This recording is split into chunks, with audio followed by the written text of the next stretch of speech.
Welcome to சொன்னா சமையல். வாங்க வீடியோக்குள்ள போகலாம். நம்ம இன்னைக்கு பார்க்க போறது கார சட்னி. அதுக்கு தேவையான பொருட்கள் என்னென்ன பார்க்கலாமா? 2 பெரிய வெங்காயத்தை பொடிசா நறுக்கி வச்சுக்கோங்க. ஒரு 4 மீடியம் சைஸ் தக்காளியை பொடிசா நறுக்கி வச்சுக்கோங்க. ஒரு கொத்து கருவேப்பிலை, ஒரு 8 காஞ்ச மிளகா வத்தல், ஒரு துண்டு புளி, ஒரு துண்டு இஞ்சி பொடிசா நறுக்கியது, 8 பூண்டு பல்லு, தேவையான அளவு உப்பு, தாளிக்கிறதுக்கு கடுகு, எண்ணெய். இப்போ நம்ம அடுப்பை பற்ற வச்சுக்கிடுவோம். ஒரு கடாயை காய போட்டுக்கிடுவோம் அடுப்பில். இப்போ சட்டி காஞ்சிடுச்சு. நம்ம எண்ணெயை ஊற்றிக்கிடுவோம். ஒரு கரண்டி ஊற்றிக்கிடுவோம் துவக்கிறதுக்கு தான். இப்போ எண்ணெய் காஞ்சிடுச்சு. முதல்ல வெங்காயத்தை போட்டு துவக்குவோம். கொஞ்சம் தள்ளி நின்றுட்டே போடுங்க. எண்ணெயில் போடுங்க தெரிக்கும்.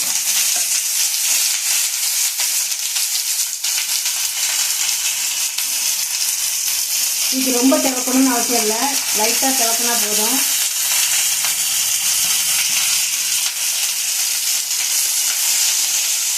அது கூடயே இந்த தக்காளியையும் போட்டு திறக்குவோம்.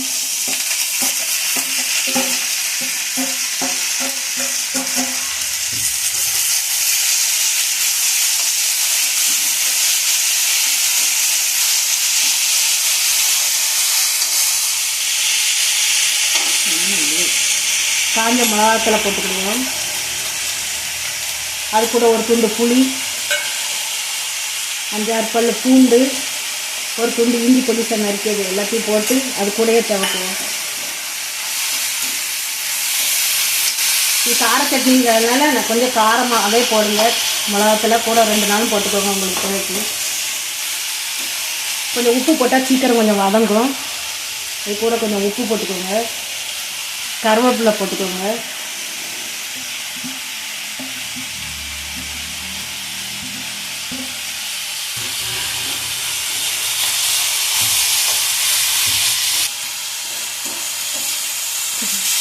இப்போ வதங்கிடுச்சு.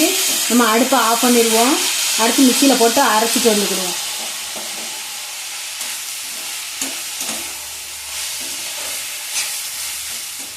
இப்போ வதக்குனதை எடுத்து ஒரு தட்டில் ஆற வச்சுருக்குறோம். இதை ஆறட்டும். ஆறுனதுக்கு அப்புறமா மிக்சியில் போட்டு அரைங்க. சூட்டோடு மிக்சியில் அரைக்காதீங்க.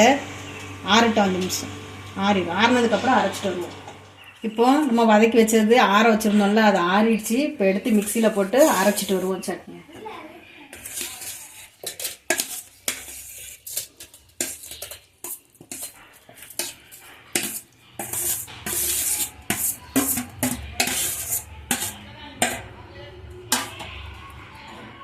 அரைச்சிட்டு வந்துடுவோம்.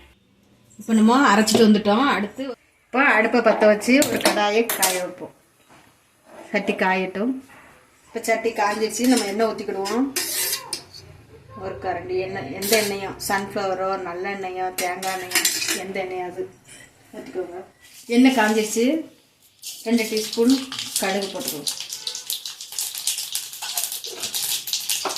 பொரிஞ்சதும் தீயை கொஞ்சம் குறைச்சி வச்சுக்கோங்க. இல்லை கருகில் கடுகு அரைச்சி வச்ச விழுது அதில் போட்டுருங்க.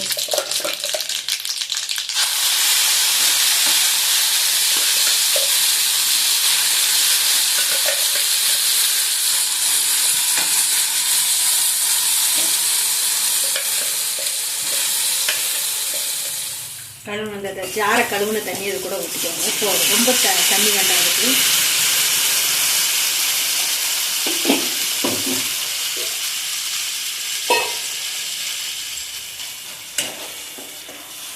லேசர் கொதி வந்தால் போட்டுங்க இந்த சட்னி.